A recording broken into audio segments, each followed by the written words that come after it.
O Alexandre Souza querendo saber se Inestrosa pode pintar no São Paulo. Cara, ele quer ser chamado de Marino, né? Jogava demais no Atlético Nacional. Não foi bem na base do Palmeiras. João Paulo Sampaio chegou a me dizer que ele teve problema de adaptação, toda hora sentia saudade de casa. Acabou que ele começou a rodar, teve nos Estados Unidos, e no Atlético Nacional formava uma baita dupla com o Viveiro. Jogou demais na temporada passada. Foi contratado pelo Vasco com enorme expectativa e não tem conseguido vingar. Confesso que nunca tinha ouvido falar o nome dele no São Paulo. Só precisamos lembrar, quer ver, ó, que o Inestrosa foi comprado pelo Vasco da Gama. Trazer os valores direitinho para vocês, tá? Operação de 5 milhões e 200 mil euros. Contratação nessa temporada. Essa, inclusive, é uma das várias contratações que custaram 100 milhões de reais somados ao Vasco e que causaram enorme irritação do Conselho Fiscal Cruz Maltino. Para o Vasco negociar o Inestrosa, imaginemos que vai haver a necessidade de pagamento. E hoje, o São Paulo busca reforços, mas todos sem custos, tá? Até por isso, difícil imaginar que o negócio possa acontecer. Agora há pouco o William Fernando tinha perguntado sobre um atacante argentino, um ponta que o São Paulo está tentando contratar. A pessoa está me dizendo que era um jogador do City, mas que não andou. Vou tentar descobrir o nome. A pessoa não quer me dizer o nome aqui, mas falou que era um jogador do City. Deixa eu ver se isso já foi publicado em alguma. São Paulo tenta contratação, ponta, Grupo City. Eu acho que chegou a vazar isso em algum momento. Hernan Crespo pede, São Paulo negocia com o Grupo City. Julian Fernandes. Julian Fernandes. Deixa eu só confirmar aqui, ó. Julian Fernandes. Mandei aqui, tá? Deixa eu ver onde é que tá o Julian Fernandes também, porque a gente já traz a informação completinha. Julian Fernandes. Rosário Central. 22 anos de idade, 14 jogos e 2 gols. Joga como ponta direita, pertence ao New York City, está emprestado ao Rosário Central. Era isso. O cara estava no New York City, tá? São Paulo estava tentando contratá-lo, mas o Rosário Central acabou levando a melhor e o contratou, tem sido titular lá no Rosário Central, embora não tenha números tão extraordinários assim, né? Queria repercutir uma informação que eu trouxe com exclusividade. No vídeo de hoje cedo, o São Paulo negocia com 4 empresas os name rights do estádio. Vocês sabem, o BIS, que é uma marca da Mondelez, tem contrato com o São Paulo só até dezembro. E as tratativas com a Mondelez andam meio devagar, até por isso o São Paulo se sentiu na obrigação de ir ao mercado. Nesse momento, o São Paulo trabalha com 4 possibilidades.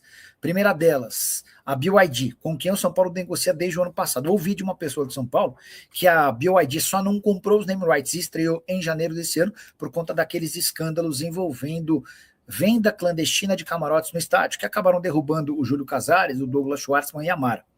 O estádio passaria a se chamar Morumbi-BYD. Morumbi-BYD, é uma coisa assim. Morumbi-BYD, isso. A BYD acabou recuando por conta da repercussão muito negativa, mas as tratativas foram retomadas recentemente, tá? Há um interesse, uma negociação do São Paulo com dois bancos, e esse interesse cresceu depois que o Nubank, que é um banco digital, se acertou para a compra dos name rights do estádio do Palmeiras. Vocês sabem, o Nubank fechou com a W Torre e com o Verdão até 2044, acordo de 50 milhões de reais por ano.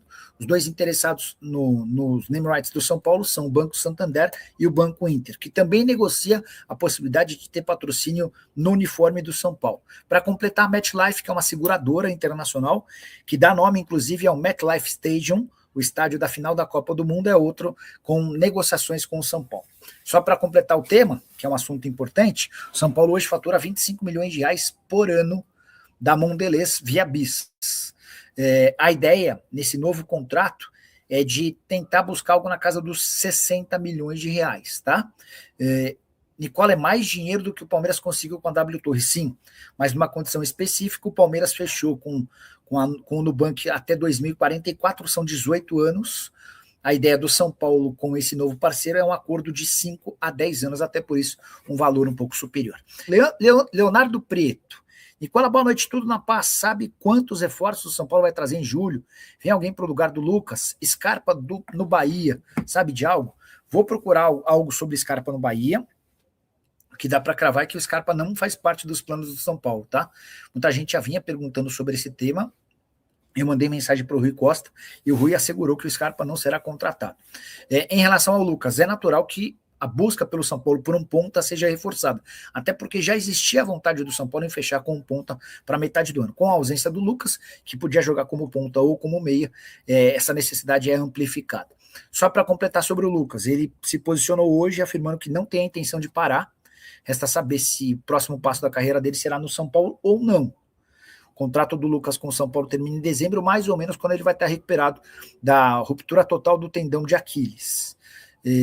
Eu acho que só vale a pena para o São Paulo manter o Lucas para 2027, depois de tudo que ele não conseguiu jogar em 25, por causa de problemas do joelho, e em 26, por causa de uma fratura na costela, e depois, por causa dessa lesão no tendão, se o Lucas topar baixar bem o salário. Ele ganha R$ 1.800.000 por mês, e daqui até dezembro, ele vai custar ao São Paulo mais R$ 15 milhões sem jogar, tá?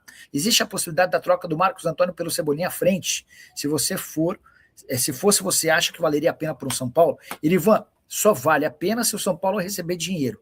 E eu vou explicar o porquê. O Cebolinha está em fim de contrato, o vínculo dele se encerra em dezembro. A partir de julho, o São Paulo já pode assinar um pré-contrato com o Cebolinha para tê-lo de graça em janeiro. Já o Marcos Antônio é o principal ativo do do São Paulo. É o jogador que mais vale no elenco. O São Paulo chegou a cogitar 15, 20 milhões de euros. Não acho que o São Paulo consegue tudo isso. Mas imaginar que ele vale 12 milhões de euros, o Cebolinha não vale mais do que 3 ou 4. Então, para que esse negócio ocorra e seja bom para o São Paulo, para mim, há necessidade de o Flamengo colocar dinheiro e ceder o Cebolinha para abater o valor final da operação.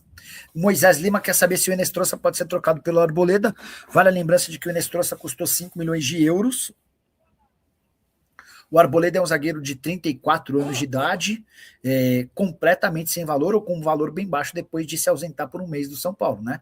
Então, se o Pedrinho faz essa troca, acho que o torcedor do Vasco vai pedir a cabeça do Pedrinho, sem sombra de dúvidas. O Arboleda foi reintegrado nessa segunda-feira ao São Paulo, vai treinar em horários separados e teve um mês do seu salário descontado, porque ele se ausentou exatamente por um mês, ele vai embora no dia 4 de abril e se reapresenta no dia 4 de maio.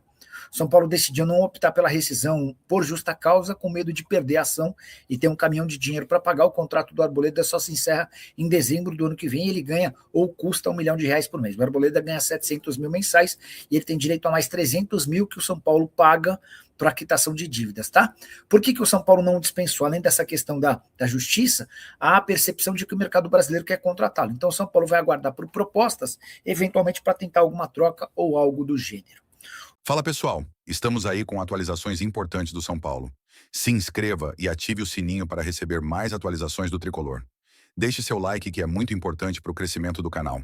Utilize o espaço aqui embaixo para registrar sua opinião. Ficamos por aqui com mais esse giro de notícias. Um abraço e até o próximo vídeo.